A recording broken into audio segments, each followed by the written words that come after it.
Good morning, everyone. Welcome to our Law of Life seminar. My name's Margaret, and I learned about the Law of Life 12 years ago when I was crippled with an incurable autoimmune disease.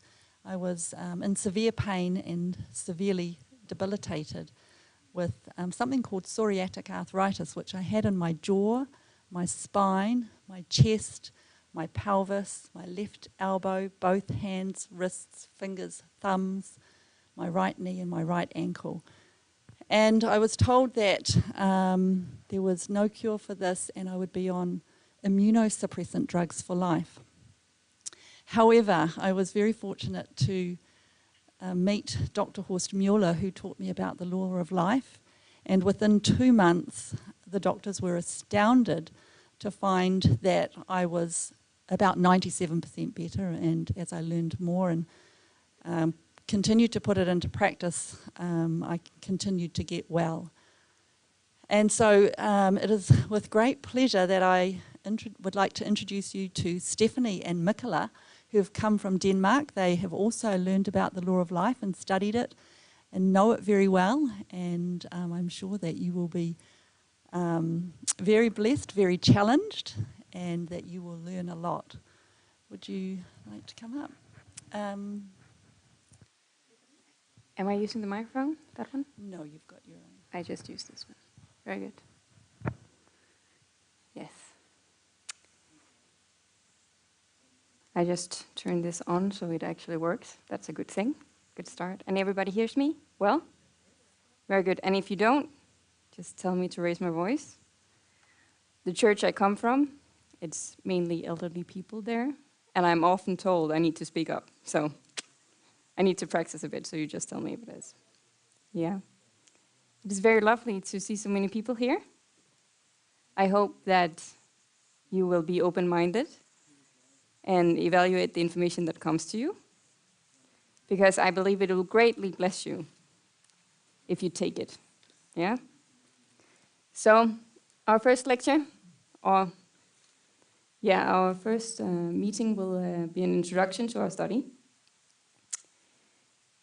And before we start, I'd like to ask the question, how many of you have ever been to a lecture before? Oh, practically everybody. It's very nice. I don't know about you, but when I have gone to lectures before, there is something that the speaker starts with. And what in general do the speakers start with when they start their lecture? Can anybody tell me? Lindsay? They tell us who they are, yeah. And what do they do while they are telling us who they are? Yes, very good. A testimony. They give you a resume, right? They give you a reason to listen to what they say, right? They start with, I study for so many years, and I'm an expert in this field, and you know, all these things. Why do we do that? Does anybody know? There was one who said the word. Credibility. Why? Why?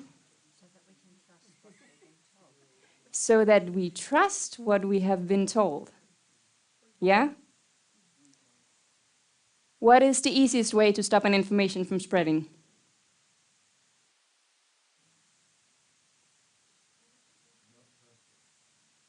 Not trust, that's not trusted, but it has already been spread. How do you? We discredit. You spread a rumor about the one that brings the information, or you get a person with great influence to express themselves negatively about the concept. Why is that possible?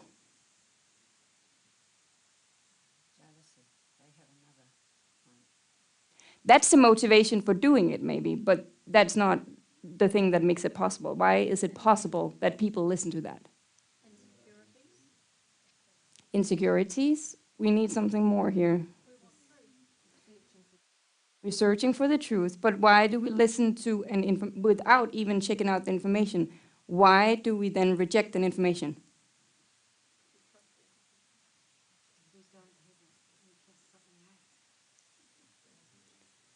We have stopped thinking for ourselves. Yeah? We do not evaluate information, we evaluate the messenger. Is it not true? Yeah? So if the right person with the right title comes in and gives an information, we all have the tendency of taking it on without even checking it.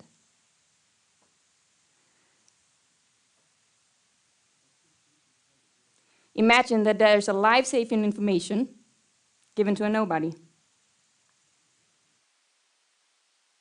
The ones with the titles don't take the information. They don't spread it.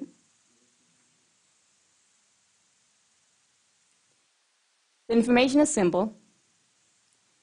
And if we can just get people to explore the information for themselves, it might save their lives.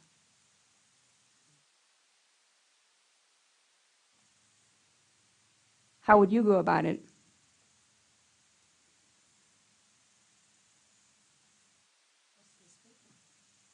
Trust the speaker. It's never good to trust the speaker. Study the material. You do not have, any credibility. How do you go about it? What they measure the truth by. What is the measure? Look for evidence. I don't know what anybody else would do, but I tell you a little bit about how you work, and then I hope that you listen to me long enough to evaluate the information. Okay? Yeah? Because I'm the nobody. Okay? Yes. In the treatment of disease, we want to find the cause. But why?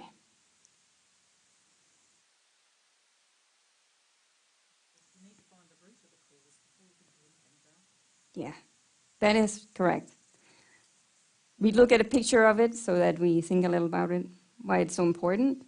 We have a river here, and you are out with your friends in the forest or in the bush, or I don't know what you call it here. The bush? It's all the bush. It was in Australia. We went there last week, and we found out it's called the bush. We only have forest in Denmark. So yeah. And you come by this stream, and suddenly, while you're sitting there enjoying life with your friends, you see a child in the water. One of you jumps into the water, rescues this child because he's drowning, and pulls him up on shore. But soon another child is coming, and then another child, and one more. And within the next 10 minutes, the children are coming downstream so fast that you can't get them out fast enough. How's a problem like that solved? Exactly. If we can if we can find the starting point, we can stop the emergency. Right? We need to find out, where do they get in? because then you don't have to pull them up all the time, right? Yeah? Why is the cause of disease not known in the medical field? Why don't we know where the process starts? Or do we? Do we know where the process starts? Sometimes it's said. Oh? Yeah? What do we have? We have risk factors. When he comes to the doctor, what will he tell you if you ask him, why did I get this? It tells you risk factors. It tells you, oh, it might be this. It might be this. And it might be this. Right? But there's never a clear answer. What is a cause? A cause is the starting point of a process. An effect is everything that comes after the cause. And one cause, sometimes we think we have it, you see. But it is very rarely that people actually find it. One cause can have an endless row of effects. So, how many diseases can come out of one cause?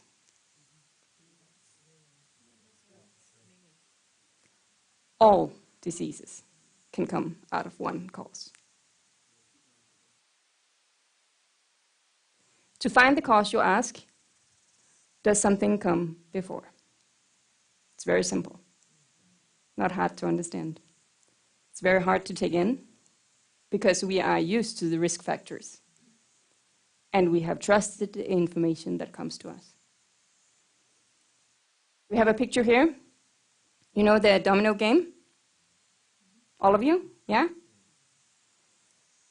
In the picture, can you tell me what the cause is for the row to tip over?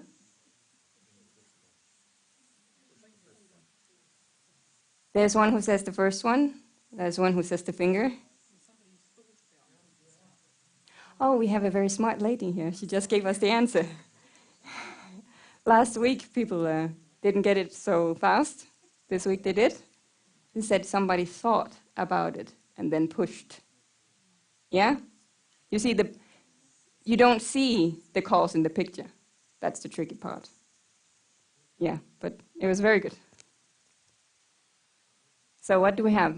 We have risk factors. When you don't have the risk factors, we blame it on the genes. Right? When you have excluded everything else, you say, oh, this is just genetic. How many diseases are genetic?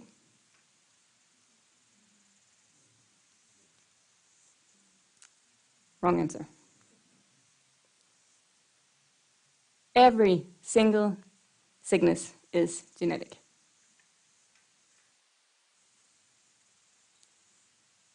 But that something is genetic does not mean that you have inherited a broken factory. But everything that happens in your body needs to go through the genes. Everything you produce in your body needs to happen through the genes. It is not possible that you have something that does not go through the genes. Yeah? So here we have an apple tree, because we're going to talk about inheritance a little bit. Yeah? Because everything we are, it's inherited, right? We can conclude that everything you have gotten from your parents. But if you have an apple tree, and it has functioned very, very well for 10 years, and you come out in your garden one day, and the fruit is not as it used to look, would you say, well, it's inherited? My tree was just made that way. Does it make sense? No? What? Oh, there was not. Oh, if there's somebody who's opposing, you have to say it loudly. Yeah? We all agree it doesn't make sense? Yes, we do this with the human being, right?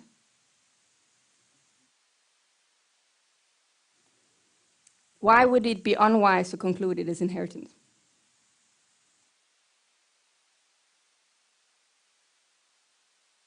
How much can you do about something you have inherited? If it's just inheritance, if it's just the way you've been made, how much can you do about it? Nothing. Yeah?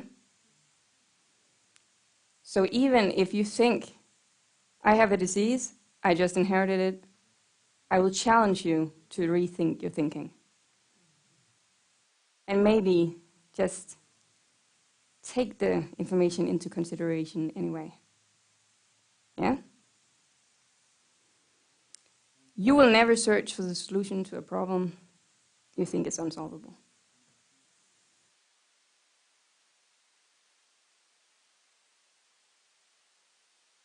So, we have some treatments also, right? Do they work? Sometimes they relieve the symptoms, that's correct. I know of a gentleman, brain cancer.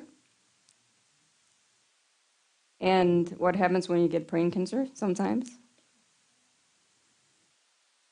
You chop it out.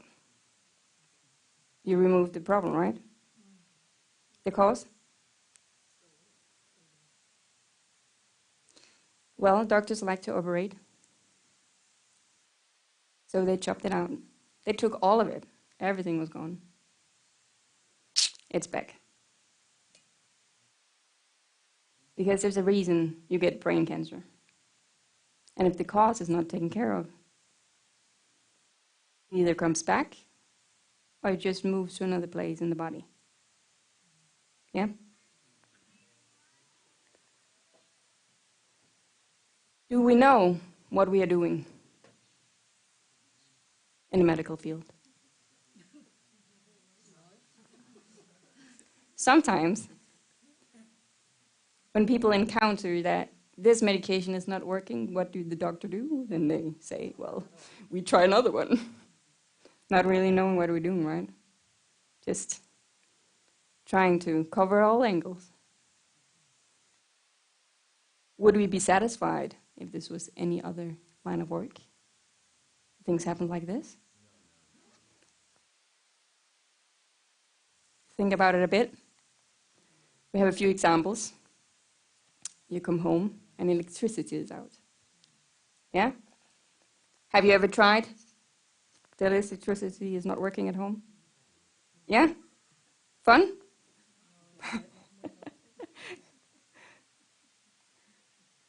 You start walking around and you turn on the lights.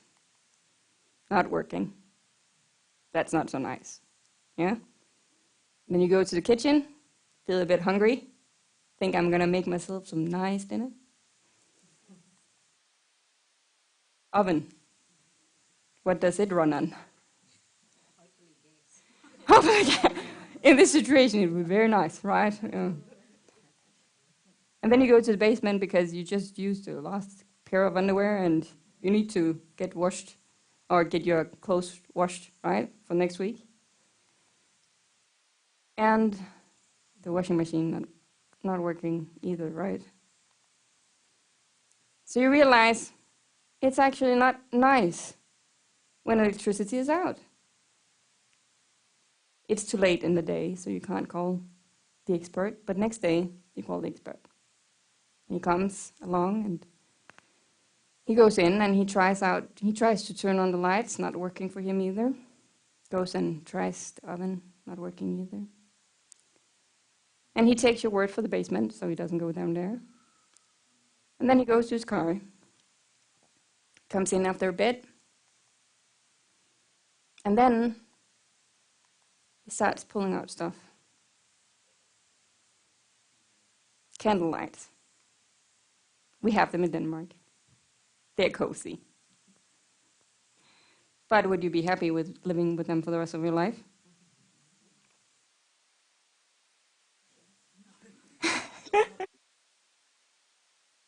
No? But they solved the light problem, right? Yeah? So why not happy?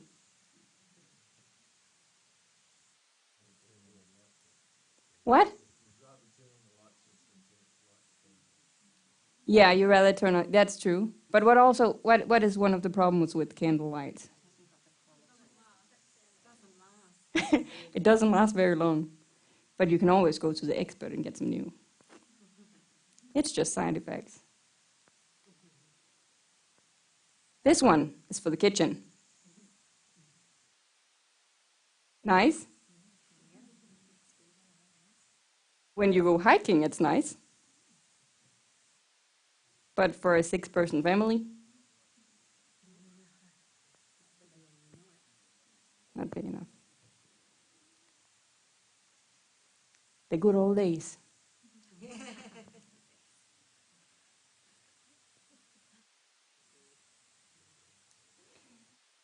You see, what did he treat in this scenario, the expert?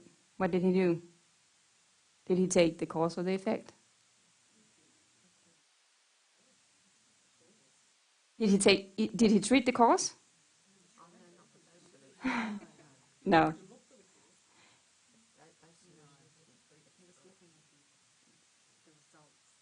He treated the effects. That's correct. So we need to, yeah. You see, we think we solve the problem, and then we get 5 more. Right? When you have a storm kitchen, or I don't know what you call it here. What do you call the thing that you cook on, the little thing with that he brought in? What do you call it here? A what? A cooker? A little cooker? It takes a lot of time. But that's the side effects, of not solving the cause. It takes your time. You have to rely on the expert. That is the side effects that we normally deal with within the medical system. So, in our medical system, we treat the effects, but we do not treat the cause.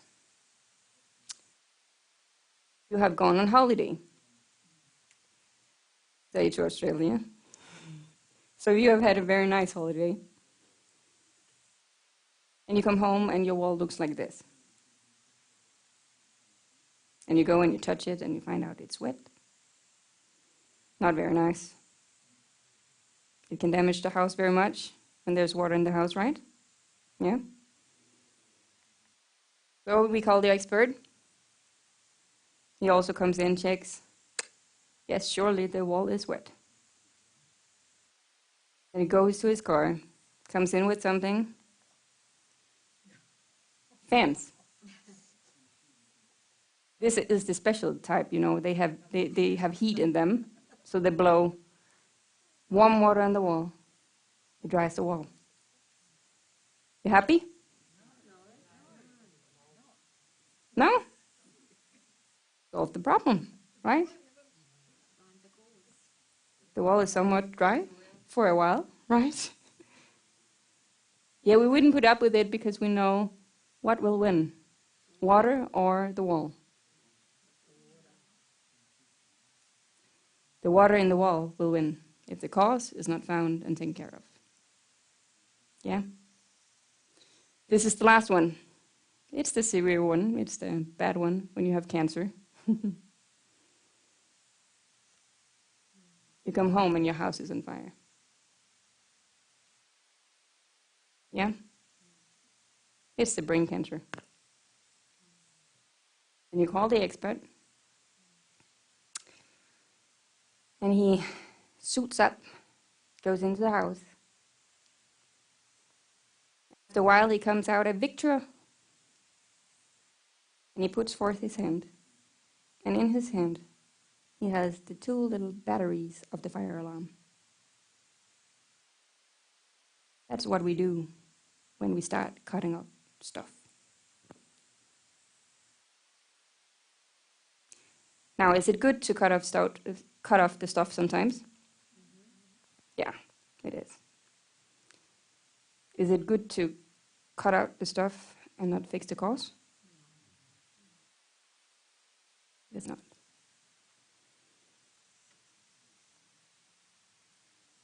Removing the batteries from the fire alarm is treating effects. not the cause. Yeah? Why don't we know where disease comes from? We want to reach the destination of health, but we have nothing to orientate ourselves after to get there. So what do we need? What do you need when you are in the middle of the sea and you have a destination you need to go for? The clever lady here, she says we need a compass. We need something to point us in the right direction. We need something that tells us this is where you need to look. Right?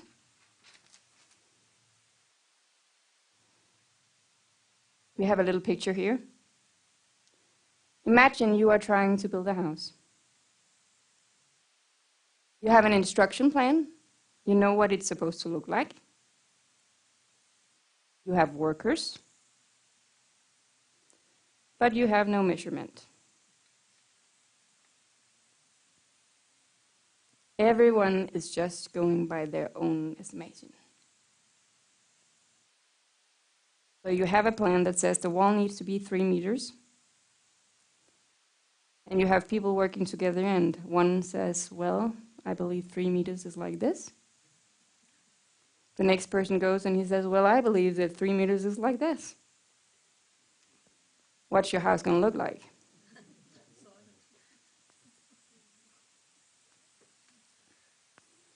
Does anybody know about statistics within the medical field? What are statistics? How long is this pointer?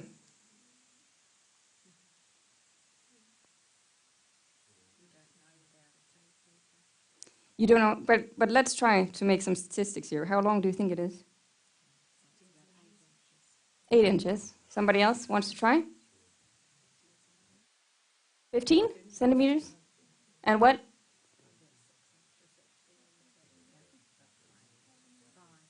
Yeah, 5? Yeah. And then we take them, put them all together, and take the middle of it, right? And then we say, well, it's what? 3.5? Is that true?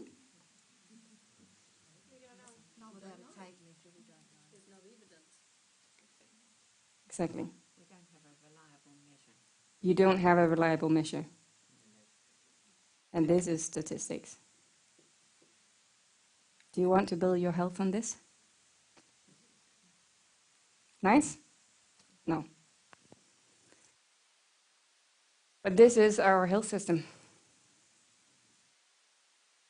And we don't question it before it fails us. You see, when you have been declared incurable, start thinking outside the box. Just like our sweet Margaret over here. Yeah? How much go wrong in order that the whole building becomes unstable when you're building a house?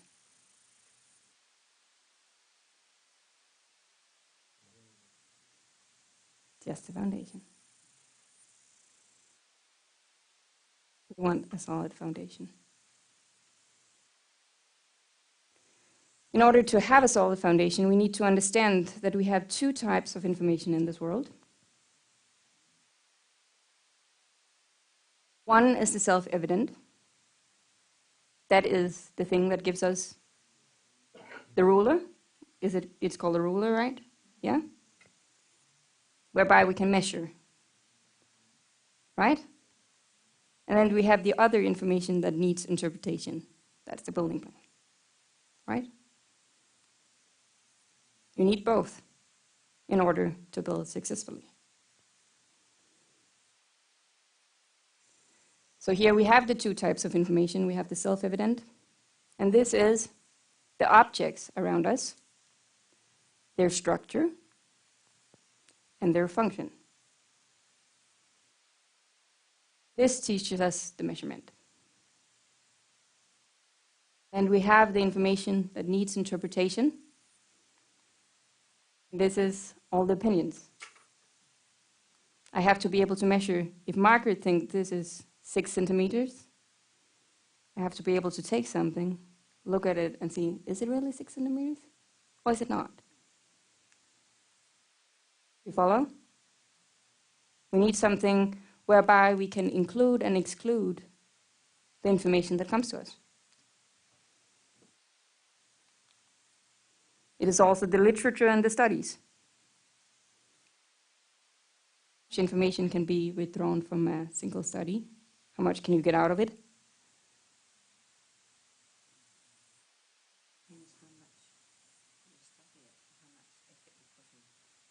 Yeah, but you can get 100 different things from one thing, right? Yeah? Yeah. Our religious books, do they need interpretation? Now I come with a trick question. Does the Bible interpret itself? Can the Bible think? If you cannot think, how can you interpret? You see, words, do they need to be withdrawn and understood by somebody? Yeah. So can the Bible ever interpret itself? It is interpreted by the person that reads the book. But we have gotten used to listening to phrases for so long that we do not consider, is this actually reliable or not? Is it something that's true? We have to think, yeah? These things all needs interpretation. If they didn't, we wouldn't have like 100 different denominations. Because all things needs interpretation, yeah? Here we have the universe. And within this universe, we have a basic law. This is the law we're going to talk about. That is very important to be understood. This law teaches that nothing can exist or function by itself. In other words, everything that has function needs energy from outside. The computer over there, does it function by itself? No. It needs energy from outside. And nothing can do anything for itself. Does the computer do something for itself? Yeah. So everything needs to take energy from outside. Then the energy comes in and you transform it and you give an output, right? So everything works as a channel. It must take in order to give.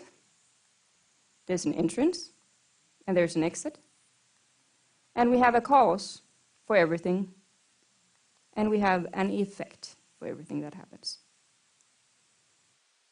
This, of course, in the end, gives us the conclusion that everything must work in a circuit. Because if everything just passes things on,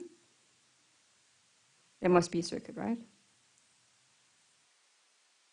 It's like with the sea. All water comes from the sea, and all water returns to the sea.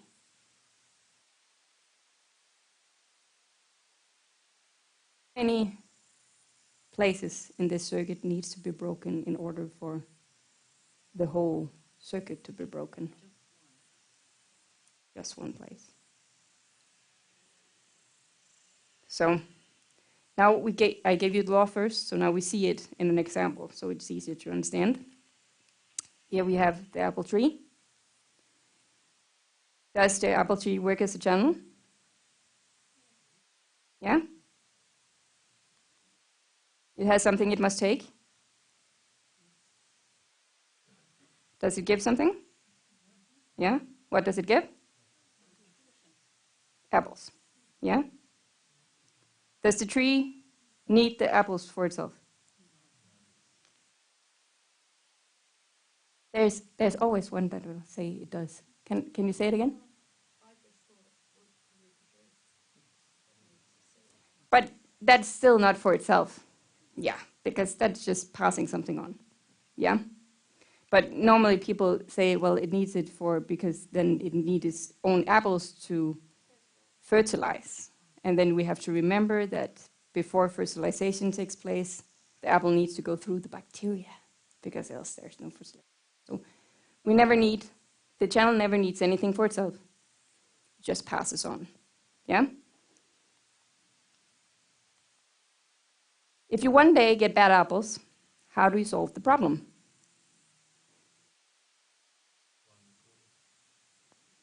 Let me ask you, would you ever go to your apple tree and start just plucking off the apples in order to get better apples? No. What?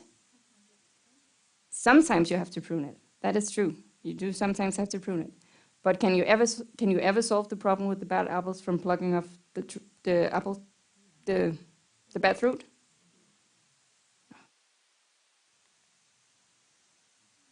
So what do you need to know to get good apples?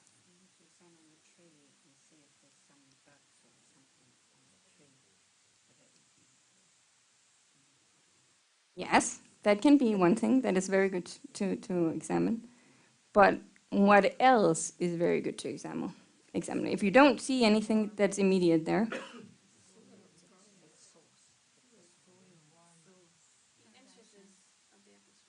the entrances of the apple tree, the soil, somebody says here. Yeah? Because the tree, like everything else, needs energy from outside, right? Yeah? It has needs and it has product. And what are the needs?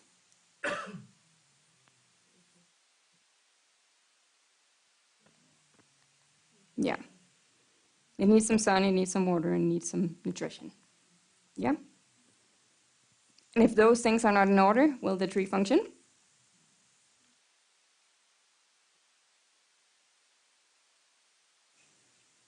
We also have another lesson from the law that is important to know and understand. You have two trees here. They're the same species. Or I don't know, do you call it species or what do you call it? Yeah? If you were to take care of them, how would you take care of them?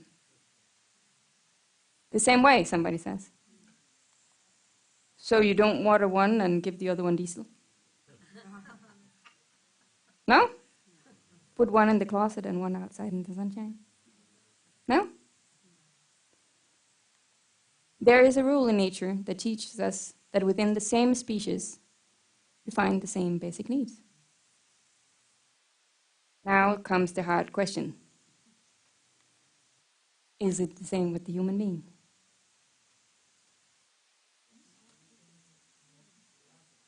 Yeah?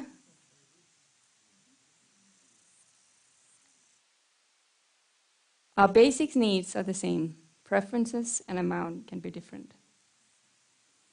It can also be that with the trees. A little tree don't need as much water as the big tree, right? So our basic needs are the same. Of course, there's a variety of food we can eat, but we can all come to the conclusion it's not smart to go and eat concrete, right? Yeah? And in general, or not in general, this is the rule. The human being live on oxygen. You don't go and take hydrogen instead, right? Yeah? So there are borders, there are lines that we have to keep inside. Mm-hmm. But preferences can be different. It's okay that I like bananas better and Michala like apples better. That's not a problem. That's not what gives us the big problems. Yeah?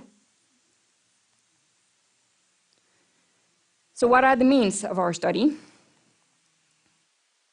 It is the basic law found in nature, and this determines our function.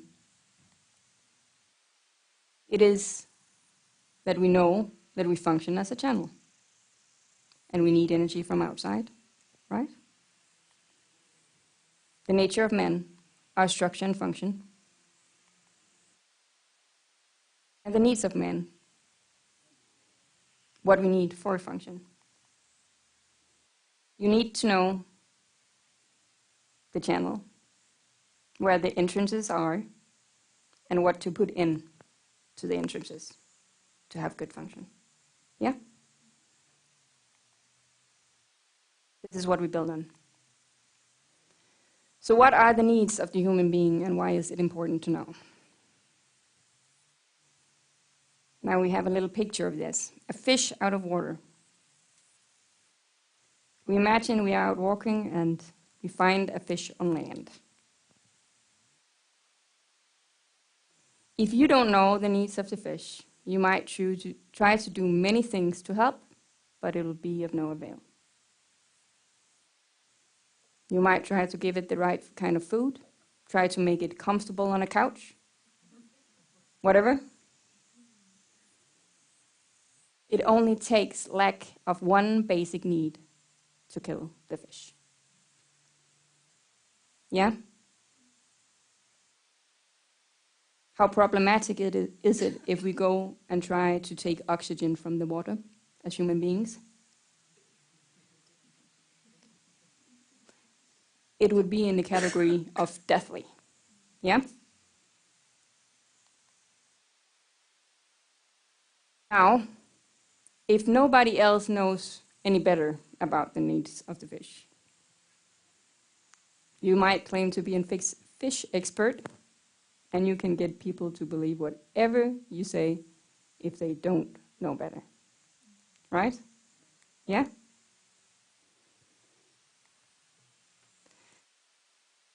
I have a story. I know of somebody, and it's a sad story, because it is a gentleman with type 2 diabetes. You guys know, you all know of type 2 diabetes, right? Do you know the cause of type 2 diabetes? What?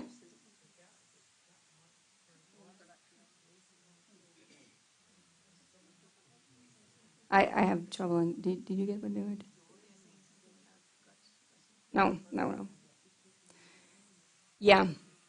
No, in general, there's like, at least at some point I studied nutrition. And you have the idea that it is a lifestyle disease. This is what we get. Now, we have a problematic when we then enter into the life of a man who is skinny as an eel, always been, never been obese in his life, has been a very active man because he's been a sportsman, and he practically have none of the risk factors that is given.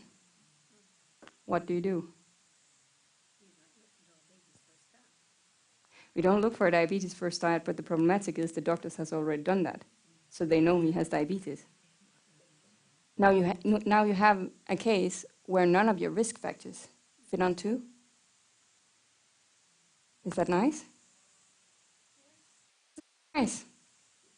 Then you must conclude that you don't know. Now this man is a very smart man. You see, the doctors can't blame it on the genes either, because nobody in his family ever had type 2 diabetes. And the really nice part is he has a twin brother. And his twin doesn't have type 2 diabetes. Yeah? Nice? Very nice. I like it very much. I was very grateful when I encountered the case. Thought it was very exciting. It's not so exciting that they are slowly chopping off his feet because it's, not under control. Yeah? And they have tried to change his diet and all this. Not working. Yeah? So, I had, for a time in my life, I was on a lifestyle center in Germany. And we treat lifestyle diseases there. And Is it true that with diet we can sometimes remove some of the effects? Yeah, it's very true. It is very true. But do we fix the cause? We don't.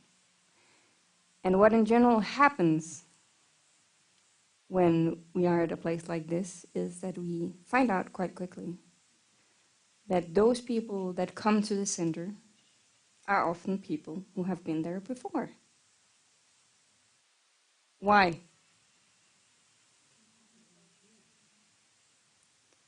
You see, we haven't fixed the cause. That is true. But the thing is also that when you give people a list of things that they have to perform, good are people at controlling themselves. Yeah. Yeah. We had a lady when I was there. She had gotten so much better, that they had taken her off her medication. She ended up in the emergency room after she came home. Yeah? Isn't it amazing that even though you know, if I eat this, I might die from it, and still, you cannot control yourself. Have you ever experienced an ability to control yourself? Yeah? It's very nice. Anybody in here who is completely under self-control? Never gets angry at anybody? No? It's very good. It's not so nice trying to preach to saints. It's impossible. Yeah? Do you know there's a cause for our inability to control ourselves? Yeah? Would it be nice to be able to control ourselves? I think it would be the greatest thing in life. Yeah. There are two great problems humanity faces: disease and inability to control ourselves. If you suffer under both, you are very fortunate. For there is a great possibility you will search for a solution. You see, the person with small problems don't go searching for a solution. But the person with a lot of problems might just go search. Here we have a road, and we call it the road of health. And life is conditioned by the fulfilling of the basic needs. The fulfilling of the basic needs means this is what I need to stay inside the road. Yeah? Inside the road, you have normal function, you have 100% health. This is when all our needs are fulfilled. You can deviate to the sides, and when you do, you get dysfunction or disease, symptoms. And you can deviate on either side, right? Everybody knows. You can get too hot, you can get too cold. You can eat too much, you can eat too little. Yeah? And if you really go further out from the road, then we have no function. Then we drive into the trees. So we want to avoid driving into the trees, right? Yeah? What is needed to stay inside the borders of the road?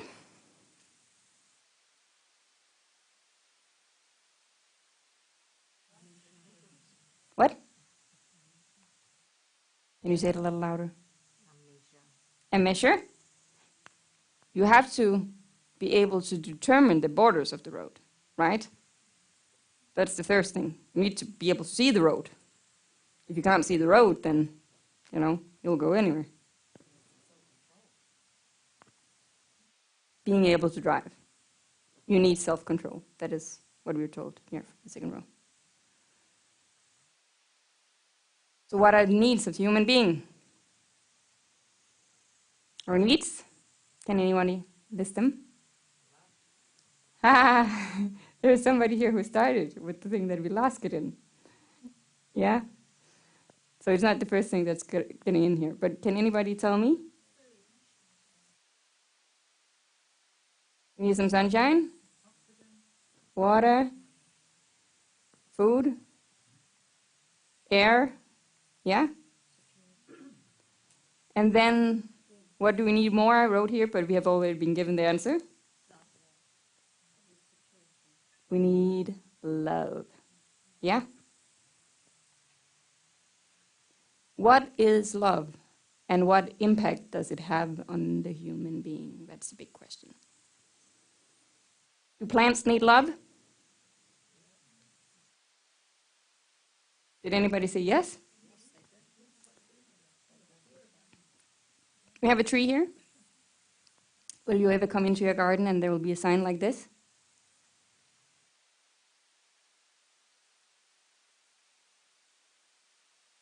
Will you find this in your garden? No? If you have yelled a little bit of at your apple tree, will you the next day not be able to pluck the apples? No? Because the tree doesn't need love. I heard a very nice story. I won't tell you from whom. The person might be in the room. But there was a tree that didn't give fruit. And she started cutting off the branches in anger. Oh, we're not naming any names here. Did the tree, refuse to give her fruit afterwards? It actually started to produce some fruit. So, it doesn't need you to treat it kindly and smile at it and pet it on the back. The apple tree will let anybody pluck its apples. You can pluck the apples, throw it into the garden next door, and next time you come, it will still give you apples. The tree does not need love. It has physical needs, but it does not need love. So, to think about for next meeting, what is the difference between a human and a plant? I think we already talked a little about it. And then what governs the body of the human being? What are things that would be nice to contemplate before we start our next meeting? Thank you for your time.